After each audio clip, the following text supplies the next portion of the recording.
Hi, welcome to It's a Crime. I'm Linda, and today we're going to be talking about Peyton Houston and the press conference that happened yesterday, January 16th, 2020, about a man that's wanted in connection with her.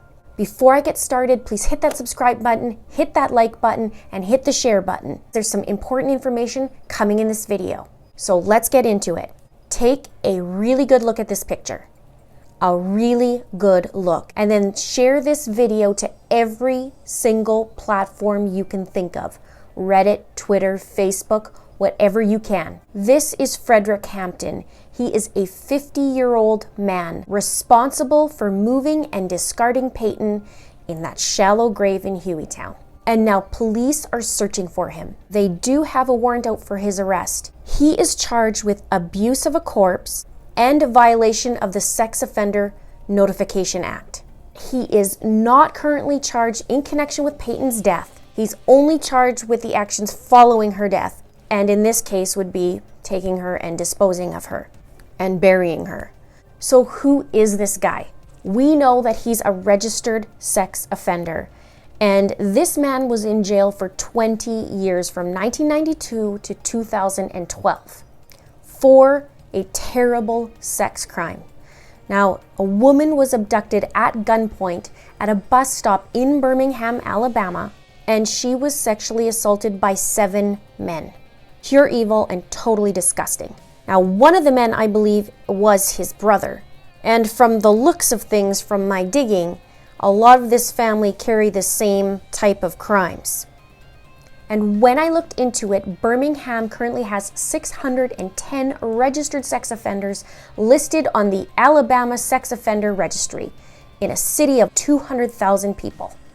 In a press conference yesterday, which is January 16th, 2020, Jefferson County stated the following, and I quote, "We have evidence that the victim and the offender were together the night of December 20th, 2019. We have evidence that the victim died the next day at a house on McLean Street in Brighton. We have evidence that after the victim died, her body was disposed of in a criminal manner by Frederick Hampton. Frederick Hampton is charged with abuse of a corpse. Frederick Hampton is also charged with violating the Sex Offender and Notification Act. If additional evidence is developed, Hampton could face additional charges. The next step is to find Hampton and take him into custody." Now, Tin Roof Bar to Brighton is approximately a 19-minute drive when I looked on Google Maps. Then from Brighton to Hueytown, it's an 11-minute drive.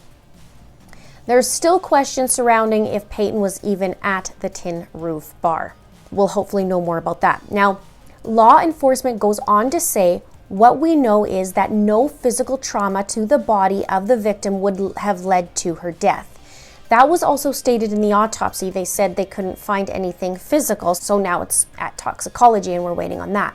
Now, I wonder what evidence they do have to have them know that she died at the McLean Street house in Brighton. That I'm super curious about, the way he worded it, because he said, "We have evidence that the victim died the next day at a house on McLean Street in Brighton." What the heck is that evidence? Now, when I did a little looky-loo on McLean Street, there's a few Hamptons that come up. But on Frederick's last known address, it says he lives in Birmingham, not Brighton. However, on the press conference, I remember him saying a Brighton man. They were looking for a Brighton man. So I'm not sure at this point if he lived there too, and that's why he's violating the act for not maybe updating it or what's going on. Either way, we know he was there that night. So if we find him, we find the story, right? Hopefully. So now about that house in Hueytown. Law enforcement said that it is believed to be Frederick's relative that owns this house. So he'll know where to go to dispose of poor Peyton. Now, in that press conference, there were questions asked, and they asked, did Hampton and Houston know each other? And the answer was the victim and offender were together on December 20th and on December 21st. That's what we're saying. So the next question, are you saying that her and Hampton left the bar together, or do you know? And he kind of sat there for a minute, like deer in the headlights, and he said, "We are saying they were together on December 20th. There is no evidence that there was any force." That's all he said. Now, about these charges, according to Alabama law, a person commits the crime of abuse of corpse if he or she knowingly treats a human corpse in a way that would, quote unquote, outrage ordinary family sensibilities. It is a Class C felony. In a way that would outrage ordinary family sensibilities. Well, yeah. Hampton was initially held in the Birmingham City Jail on a 48-hour extension on suspicion of kidnapping beginning Saturday, December 28th, but was released 2 days later because investigators didn't have enough to charge him with any crime. Like I mentioned earlier, authorities have not yet determined Houston's cause of death. Now, one thing that I have been reading from Peyton's mom, Charlene, is she's saying, like, there is so many stories and everybody's stories are changing from the coworkers, and they're not only changing, but they're different from each other. She also said, if anybody's innocent, obviously the innocent is innocent. But if there is something going on or somebody knows something, then hopefully they'll step forward because A, there needs to be somebody accountable. B, there needs to be resolve and there needs to be closure for the family. And there needs to be somebody responsible for this. So somebody has to come forward. And hopefully, if this video is shared, that somebody is watching that maybe law enforcement hasn't talked to yet, and they know something, just come forward or do it anonymously or something. Because this is crazy. And what it makes me think of, and I don't know why, but it keeps popping in my head.